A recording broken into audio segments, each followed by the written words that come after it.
Todos. Nós estamos com 3 empresários aqui de altíssima competência e expressão, e eu queria convidar vocês a enviarem as perguntas, mas já tenho aqui alguns temas que eu gostaria de inicialmente explorar. Todo mundo sabe que empreender é assumir riscos, e eu acredito que boa parte de vocês tenham passado por um processo de persistir, de perseverar. Eu queria que você falasse um pouquinho para a gente, Júnior, como é que foi essa questão do início, se teve que vender os Fuscas, como é que foi essa coisa aí? Fala para a gente essa questão da perseverança. Bom, muito bom dia para todos. É que na minha época não tinha nem Fusca para vender.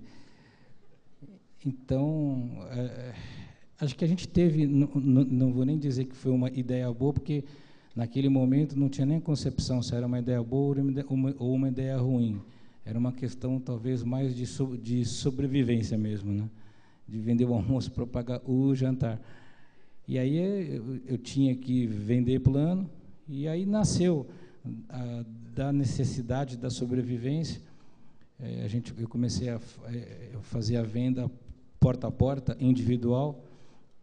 Eu tinha um problema que eu não conseguia fazer venda por telefone, porque eu, às vezes, não falo muito bem. Então, isso era, evidentemente, uma situação muito mais embaraçosa e limitante para um vendedor. E aí, nesse venda porta a porta, eu me deparei em 87 com uma associação de classe e tive uma intuição que foi, puxa vida, se eu conseguir vender plano num aquário é mais fácil do que num oceano, né? E aí começou a história da gente tentar vender. Nessa época eu já não era sozinho, já tinha um ou dois parceiros, e aí a gente começou a vender plano para a associação de classe. Então, acho que tem a ver mais com essa concepção da obstinação, da determinação de chegar a algum lugar. Não sabia exatamente onde que ia chegar, mas tinha muita obstinação mesmo. Não tinha obstáculo que ia para casa vencido por ele, né? E aí, adiante, as coisas foram dando certo. Porque você constrói uma ideia boa, aí começam a surgir financiamentos, porque quando você tem uma ideia boa e prova que a ideia ela é muito boa, os próprios financiadores vêm te buscar. Estou sendo simplório para não tomar tempo. Eu acho que você... Eu não sei, Birma, você quer dar uma complementada aí? Essa questão de persistir. Bom dia.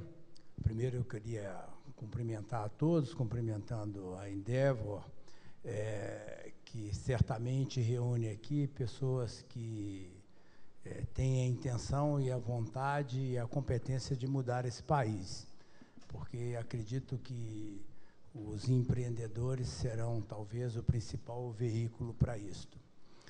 E, dando, então, sequência aí à sua pergunta, eu considero que determinação é energia fundamental para o sucesso de qualquer negócio. Eu talvez vá poupá-los de contar a nossa história mais uma vez, até porque isto é o que eu mais gosto de fazer quando eu tenho alguma participação pública, porque posso assegurar a vocês que este hoje é o nosso maior patrimônio. Essa história terá em 2012 um momento muito oportuno, que será quando a Arezzo completará 40 anos. Mas dizer a vocês de que talvez a nossa maior motivação durante toda a nossa existência foi a sobrevivência. Imaginem que criar e desenvolver a empresa nas últimas 4 décadas necessitava um senso de sobrevivência muito acurado, porque sobreviver a todas as mudanças políticas e econômicas que esse país foi submetido nos últimos 40 anos, sobreviver talvez tinha que ser o maior objetivo. E foi querendo sobreviver que nós chegamos aqui, e que eu tenho o prazer de estar com vocês.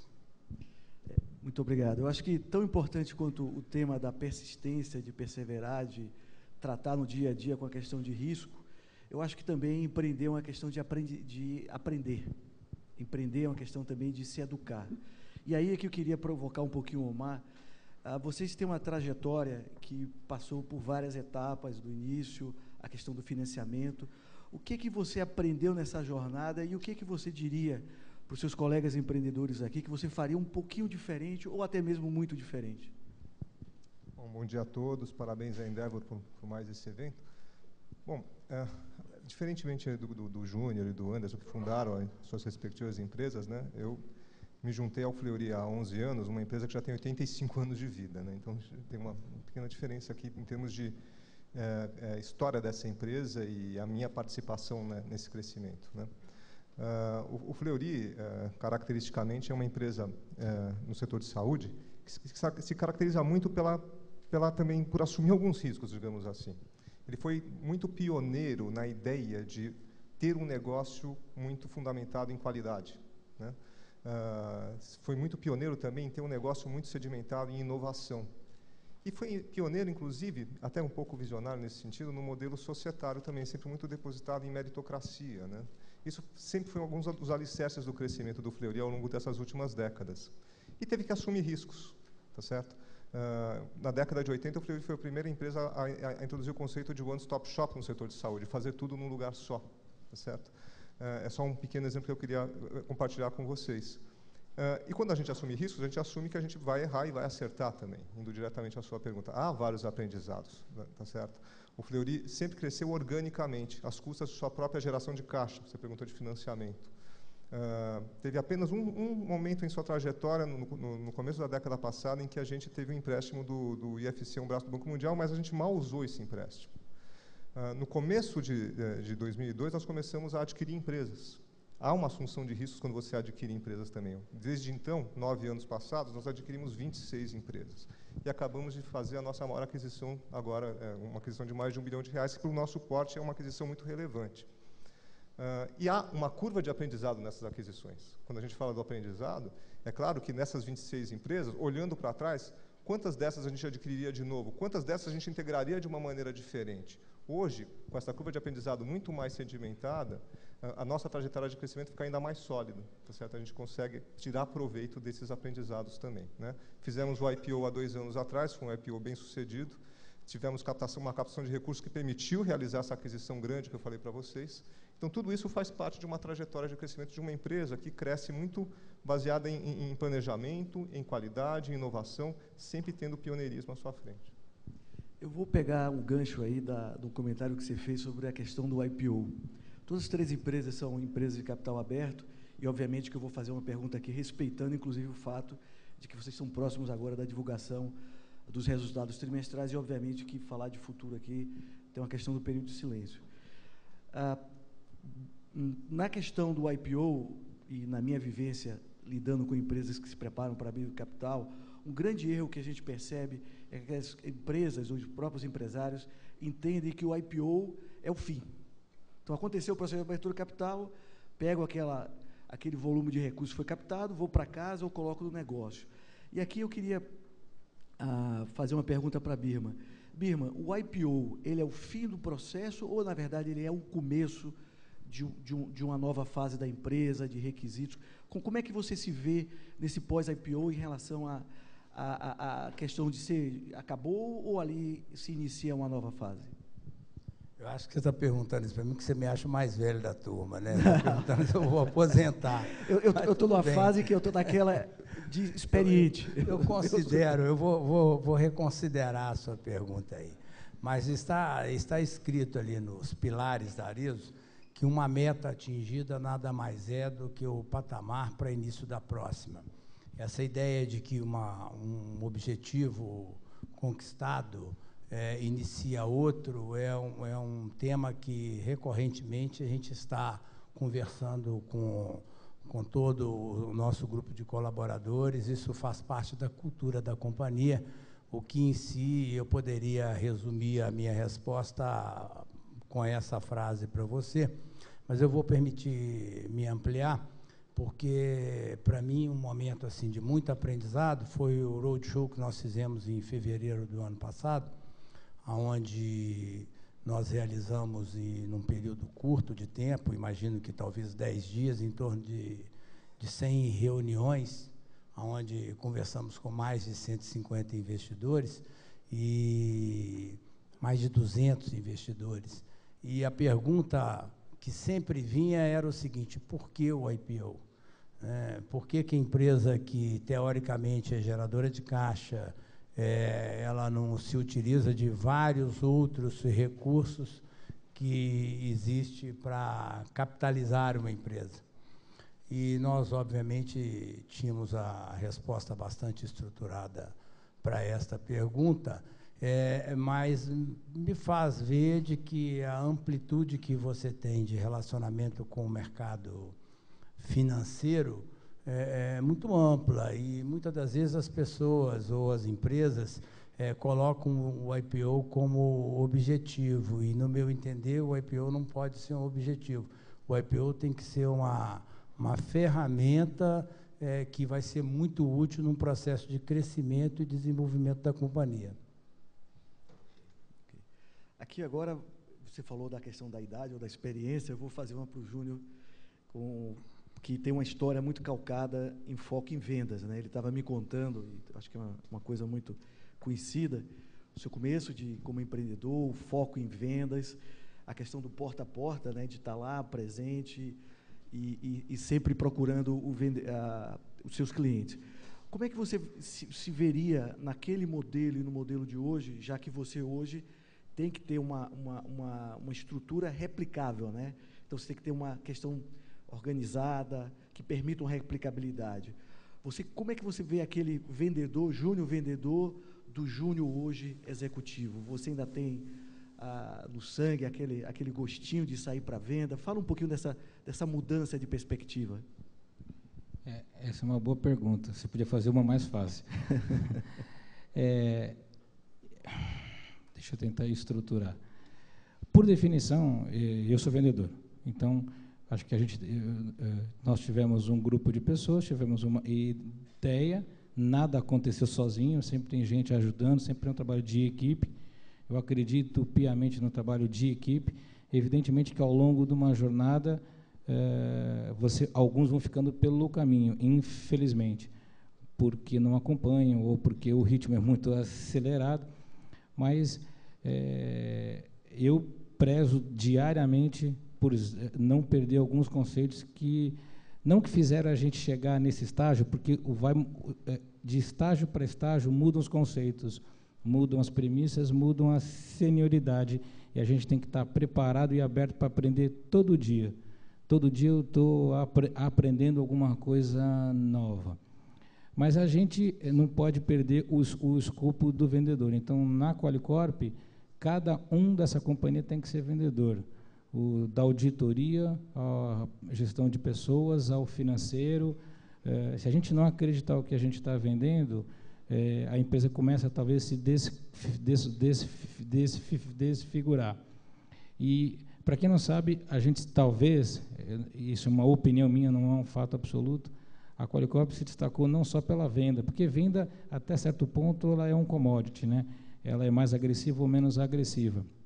No nosso caso, com bastante agressividade na venda. Mas a gente se enfincou mais também pelo pós-venda. Então, a gente ocupou uma lacuna do mercado, onde o usuário que comprava um produto nosso, nós vendemos produtos de alguém, o produto não é nosso, de uma seguradora de plano de saúde, por exemplo. Mas a gente se responsabiliza pelo pós-venda frente ao usuário de um ativo que é a saúde dele. Então, houve uma demanda de mercado. Isso até hoje, eu pessoalmente, enquanto estiver lá, eu prezo por isso diariamente. Evidentemente que isso, às vezes, é confundido dentro da companhia como uma ingerência do fundador. Então, naturalmente que... No domingo, pegar um caso absolutamente fulanizado, ilustrado. No domingo à tarde, liga um usuário para mim, eu não sei como é que ele conseguiu o meu telefone, mas ele me telefonou e alguém falou, ele vai resolver o teu problema. Ele estava com um parente dele num hospital, internado, era um caso realmente feio, e não estava com a liberação da senha dele. E a internação caminhou para o SUS. E eu estava fora de São Paulo, voltei para São Paulo, juntei a equipe toda no domingo, no fim do dia, e eu queria entender o porquê que aquilo tinha acontecido. Porque se chegou ao ponto do usuário telefonar para mim, é porque a estrutura inteira não funcionou teoricamente. Então, evidentemente que isso tem pessoas dentro da companhia que não gostam desse temperamento. Mas esse é o meu temperamento. Então, não é que... Aí vai do estilo pessoal de cada um. Então, eu acredito piamente que a gente não pode perder alguns conceitos básicos, pilares básicos. Tem uma pessoa que eu conheci muitos anos atrás que ele falava para mim assim: Júnior, na vida importante é o que é importante. Traça as colunas mestras e vai atrás dela. Não se preocupa com o enchimento. Se conseguir, muito que bem, mas trata pelas colunas mestras. E as colunas mestras dessa companhia é vender bastante, a gente precisa vender muito, senão não paga o leite das crianças, e tem que atender. Então, não pode sair fora desse escopo. E, nesse sentido, a vinda do capital estrangeiro nos ajudou muito. A gente teve uma experiência em 2008 com um fundo de private equity, foi maravilhosa essa experiência. Depois, em 2010, mudamos de fundo, e esse ano fizemos um IPO. Para nós tem sido um aprendizado a cada dia. Eu aprendo todo dia, porque o bom da história é você pegar um espírito empreendedor que quer fazer e se adaptar a um novo modelo de que tem que fazer, mas tem que fazer certinho, né? Porque normalmente o empreendedor, eu não sei se os outros concordam, ele tende a ser um pouco desorganizado, né? Porque ele tem muita ideia, ele tem vontade de fazer, de acontecer. Então, a gente teve muita sorte de estar num terceiro momento de financiamento estrangeiro, e a gente aprende pra caramba. Todo dia nós estamos aprendendo. Eu só queria fazer uma observação no que o Birman falou. Se cada uma das pessoas que estivessem aqui nessa sala hoje pudessem ter a experiência de fazer um roadshow, de participar, de assistir, de acompanhar, é uma experiência inequívoca, é maravilhosa, porque você é questionado severamente, o processo inquisitório, de 100 e poucas reuniões, de normalmente uma centena de reuniões num espaço de tempo muito pequeno, e são perguntas, a maioria delas muito estruturadas, muito elaboradas, né? E faz a gente pensar o nosso negócio para dentro. A gente volta com uma lição de casa muito grande. Então, acho que o ideal, a magia do processo é você não perder o viés empreendedor, o viés do sonhador, do sonho de fazer acontecer, mas, ao mesmo tempo, está amarrado num mundo novo, mais elaborado, mais estruturado. Então, continua ainda aquele brilho dos olhos, né, Júnior? Eu queria pegar uma palavra que você utilizou aí, que foi a palavra coluna, pilar, e vou provocar um pouquinho aqui o Omar. E também fazer uma correlação com a pergunta que foi feita pela plateia. Empresas de sucesso, elas geralmente têm 3 pilares, ou 3 colunas, como o Júnior colocou aí, muito importantes: processos, tecnologia e pessoas. Você, diferentemente dos 2 outros empreendedores, você é um executivo que veio do mercado, com certeza você deve ter ajudado nessa questão da mudança cultural e levado a empresa para o patamar de abertura de capital e tudo mais. Nessa jornada, o tema pessoas deve ter sido uma coisa que deve ter tido um peso muito importante, principalmente no processo de transformação. Fala um pouquinho para a gente como é que foi essa questão pessoas, aquelas que tiveram que ser trocadas, ou vocês tiveram que ter um upgrade, né, porque muitas tiveram que melhorar. Como é que foi isso dentro da sua experiência como profissional, como executivo? Ok. Até para falar um pouco do meu lado empreendedor de assunção de riscos, né? Minha formação é médica, né? Eu sou médico de formação, sou endocrinologista. Entrei no Fleury há 11 anos como médico, para ser um assessor médico em endocrinologia. O Fleury se caracteriza muito por isso, por se aproximar dos médicos também, uma relação de muita credibilidade, assessorando os médicos em suas dúvidas, discutindo casos. Minha especialidade é endocrinologia, e eu tinha uma carreira acadêmica, inclusive na Escola Paulista de Medicina. Comecei no Fleury como médico, e aos poucos eu fui migrando para a área administrativa e me formei para tal. Então, foi uma decisão difícil, inclusive pessoal, né? Parar com a prática médica, onde eu já tinha minha zona de conforto, estava bem, com uma trajetória profissional já bem encarreirada, e mudar para a área administrativa, assumindo alguns riscos, inclusive pessoais, né? Mas isso me fez também enxergar a empresa de uma maneira diferente, né? Sair apenas da atuação médica, enxergar hoje, nós temos 9.000 colaboradores, a empresa está crescendo de uma maneira acelerada, às custas de crescimento orgânico e às custas de aquisições em diversos estados. E me fez enxergar as pessoas, o quanto as pessoas, de fato, são um grande diferencial competitivo do Fleury, né? Sim, temos processos, temos diferenciais tecnológicos evidentes, não há dúvida alguma sobre isso, mas o que nos faz realmente especiais nesse mercado de saúde é a maneira como a gente se relaciona com os diferentes públicos, a maneira como a gente atende o cliente, a maneira como o próprio cliente interno é atendido, né? Então, isso tudo se resume em um diferencial muito grande, que é o conhecimento que essas pessoas que trabalham no Fleury têm. Não só os médicos, como também os técnicos, as enfermeiras, os administradores e assim por diante. E é por isso que essa credibilidade que a gente cultivou ao longo de décadas, ela persiste. Hoje a gente tem um relacionamento com os médicos que é muito de credibilidade, de confiança mesmo, de respeito recíproco mesmo, né? E a gente acaba investindo muito em educação internamente também. Esse é o ponto, né? Você recruta os melhores profissionais, isso te custa, o nosso maior custo é relacionado a pessoas, mas é o nosso maior investimento também, tá certo? E são essas pessoas que devolvem, te dão um retorno às custas de seus conhecimentos e como você as desenvolve dentro da empresa também. Porque não basta só recrutar os melhores profissionais, você tem que continuar desenvolvendo para reter esses talentos dentro da empresa. Por isso, nós acabamos, inclusive, de fundar uma universidade corporativa agora, um espaço segregado só para treinar os nossos profissionais, né? Eu acredito muito no diferencial das pessoas, numa empresa que trabalha com saúde, numa empresa de serviços, isso é absolutamente fundamental. Ok, obrigado. Eu vou pegar aqui, tem uma pergunta muito legal sobre a IPO, parece que é um tema que está despertando bastante curiosidade, e vou também pegar um comentário que o Júnior falou aqui sobre o roadshow, que é um processo intensivo, né? Geralmente envolve viagens bastante desgastantes para o exterior, né? A grande maioria dos compradores de IPO do Brasil estão ali entre Estados Unidos e Europa, então viagens bastante intensivas, reuniões ao longo de todo o dia, e até lembro de um comentário, não sei se Laércio está aí da TOTS, mas ele falou, durante o roadshow, se você vê um banheiro, pare no banheiro, porque você não sabe quando vai aparecer o próximo banheiro. Tá? Então, Laércio, se tiver aí, desculpe o comentário, mas... Se tiver alguma coisa para comer, aproveita e come logo. Come também. Então, viu o banheiro e viu comida, aproveite, porque você não sabe quando é que vai acontecer o próximo. E aqui, Birman, eu queria pegar duas perguntas aqui que foram feitas.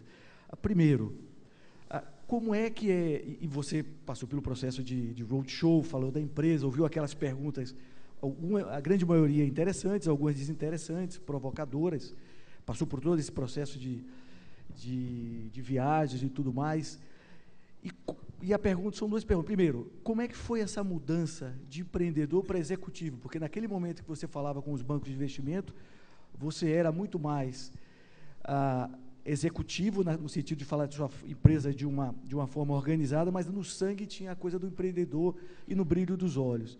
E a segunda pergunta é, a IPO é para todo mundo? A segunda pergunta vai ficar difícil eu responder, eu precisaria de um nível de especialidade que eu te confesso que eu não tenho.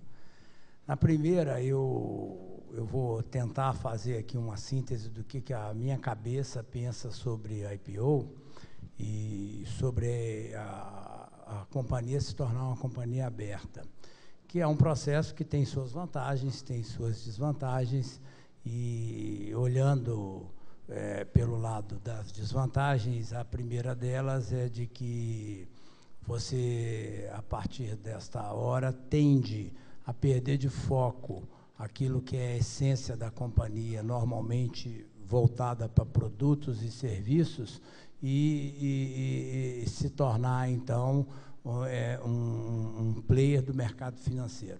Eu acho isso um grande risco, é algo que a gente tem policiado aí constantemente nos nossos negócios, isso é não perder a nossa origem fundamentalista e não perder os fundamentos do nosso negócio, procurar ter sapatos cada vez mais lindos e sedutores nas nossas lojas e serviços de atendimento cada vez mais eficiente.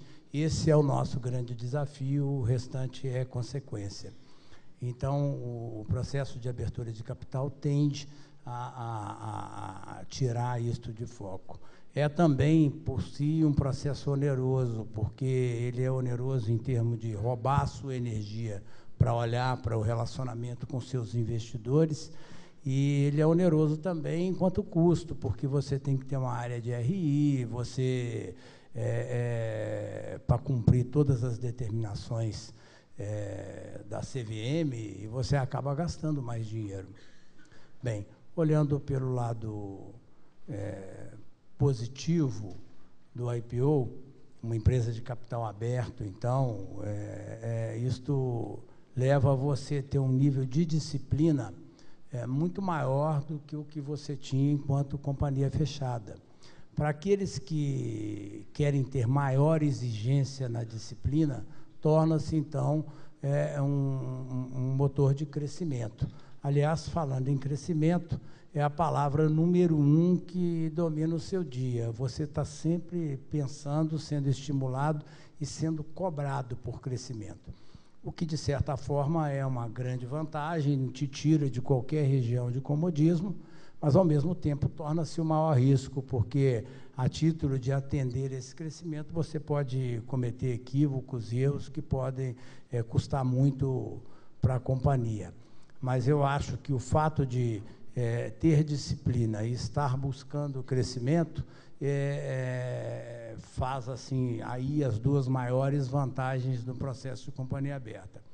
E citaria talvez uma terceira grande vantagem que hoje a gente tem vivido aí no nosso dia a dia, é de que quando você é uma companhia fechada, você tende a buscar o crescimento no seu limite de competência de operar. E quando você é uma companhia aberta, que o nível de crescimento é exigido muito mais do que a sua capacidade pessoal de operar, só te resta uma opção, que é tratar a gente, desenvolvimento de gente, de uma maneira processualizada, de uma maneira que se torne uma área da sua companhia tão importante quanto a área de produtos e serviços.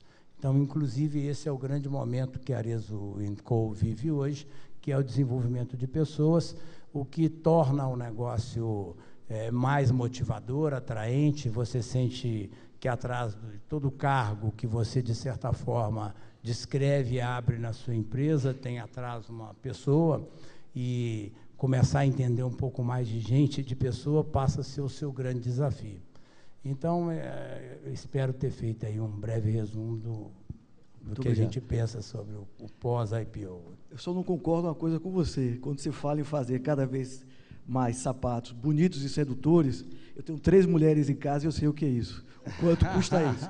Aliás, eu te digo o seguinte, que no nosso IPO, elas foram as nossas maiores aliadas. A cada reunião que a gente fazia, principalmente com os fundos no Brasil, a primeira coisa que a gente escutava de quem estava fazendo a reunião conosco era isso: olha, a minha mulher falou que é um bom negócio. Então, eu estou cada vez mais crédulo de que as mulheres já dominam, irão dominar ainda mais o mundo depois dessa experiência, então não se fala. Viu? Eu sinto isso no bolso. Obrigado. Continue. Eu queria só, eu acho que pelo nosso tempo, acho que cabe aí talvez um par de perguntas. Ontem eu estava conversando com meu sócio, Mauro Terepin, que está até aqui, e ele contou uma história do pai dele. A gente estava conversando sobre empreendedorismo, e desculpe aqui plagiar você, mas a história que ele contou do pai que falou: você tem que ter um equilíbrio entre a capacidade de focar no seu negócio e se organizar. Não adianta ter uma empresa extremamente organizada e não ganhar dinheiro. Então, o primeiro ponto é ganhar dinheiro e depois se organizar. Desculpe, viu, Mauro, se eu estou plagiando você. Mas, Júnior, eu queria aí pegar esse gancho da conversa de ontem sobre empreendedorismo para uma pergunta que foi feita aqui, que é exatamente no foco entre ganhar dinheiro e se organizar. Como é que é esse balanceamento entre a capacidade de ter a necessidade de se organizar, mas não perder o foco no ganhar dinheiro? Uma coisa acho que está meio que atrelada à outra e no nível de maturidade. Chega uma hora em que você tem que ter um certo desapego pessoal.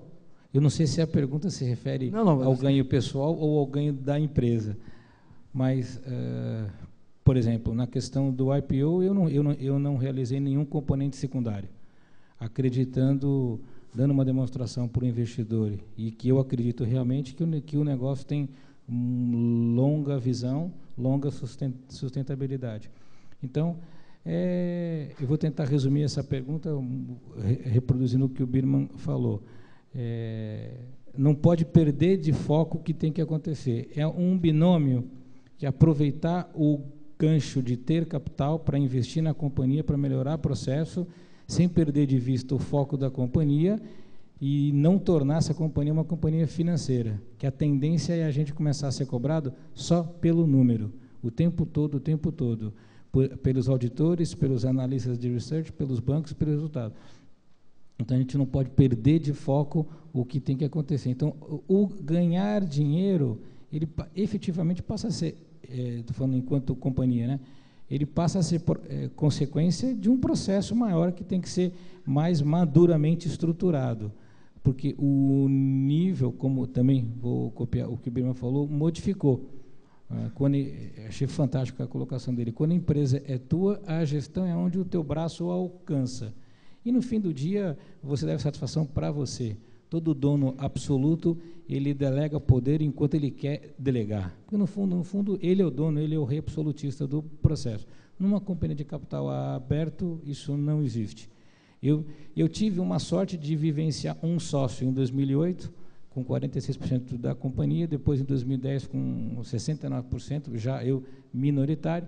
Então, eu tive um aprendizado antes de ir para o IPO. Isso me facilitou um pouco a vida de conviver com o capital externo. Mas o ganhar dinheiro não conflita com o processo. Uma coisa está atrelada à outra, né? A gente não pode perder de foco o que tem que ser feito, mas tem que respeitar uma regra de mercado novo, de transparência, de organização interna. Então, o grande desafio é pegar, vou repetir, tive a sorte dos dois private equities. O que é o fundo de private equity? É um fundo estrangeiro, ele não entende nada do teu negócio, ele investe o capital na tua companhia acreditando no teu sonho, acreditando na tua capacidade gerencial de fazer alguma coisa melhor com o capital. Então, ele não quer que você deixe de ter o sonho, de ter um empreendedorismo, de ser arrojado, nada disso. Só que ele põe capital e quer te dar estrutura administrativa. Então, nesse processo, a companhia tem um interesse maior. E não, quer dizer, o ganhar dinheiro nunca conflita, é consequência de um processo. Não sei se eu respondi isso. Não, eu acho que sim, eu acho que pegando um gancho do que você falou aí, e aí eu queria agora fazer uma pergunta meio que surpresa para vocês. A gente tem mais ou menos 4 minutos antes de terminar o painel. E a gente sabe que a Endeavor está muito atrelada à questão do empreendedorismo de alto impacto. Eu acredito muito que a mensagem que vocês estão trazendo aqui está muito atrelada à questão da inspiração. A gente não combinou nada, mas se tivesse que passar uma frase para essa turma que está aqui e que está empreendendo para inspirá-los, que frase vocês dariam para ele ou que mensagem vocês passariam? Omar, vou começar com você para ver se você ajuda essa turma que está aí começando o seu negócio. Eu acredito muito em conhecimento. Acho que se vocês conhecerem bem o ambiente competitivo que vocês querem entrar, se vocês conhecerem bem os seus próprios negócios e tiverem realmente aquela veia empreendedora, que significa assumir riscos, e se cercarem de pessoas, obviamente, boas, tem tudo para dar certo, ainda mais num país que zela, que valoriza muito o empreendedorismo. Mas eu acho que o conhecimento, que é aquela coisa, é saber onde você está pisando, tá certo? Isso faz com que você consiga dimensionar melhor os riscos. E ter ousadia, ter arrojo, né? Saber que também, se ficar no lugar comum, ficar fazendo o que todo mundo faz, você será apenas mais um. Mas eu acredito muito nesse recurso, no conhecimento. Birman, vou pedir você para ser o segundo, para você não reclamar de mim e dizer que eu deixei você por último. Vamos ser o mais experiente. Então, vamos lá. Eu vou, inclusive, dar continuidade aí à sua última resposta, fazendo um comercialzinho aí para vocês, que é o seguinte: primeiro você ganha dinheiro e depois você chama a Ernst Young e a Terco para organizar. Então, obrigado, tá? A gente acerta aí no final, tá? Compensar o sapato. Acho que você vai ganhar um sapato aí. Pode ser algumas horas também de auditoria, depois a gente acerta o meu rebate aí na história, não tem problema. Mas eu até iria também, quando se fala em fazer frases, são tantas as boas frases que a gente escuta a cada momento, e de uma maneira talvez bem simples, aproveitando o tema de vocês aí, eu vou dizer o seguinte: ganhe dinheiro. Só isso. Ganhe dinheiro. Simples. Simples. Né? Ganhe dinheiro que as outras coisas acontecem. Acho que ganhar dinheiro é fundamental. Tá? Obrigado. Júnior, e você, qual a mensagem que você daria para essa turma aí? Um pouco de obstinação e determinação. mas tem que ter um pingo de humildade, porque esse sujeito que é muito determinado para um negócio errado, ele mira para o muro, vai, né?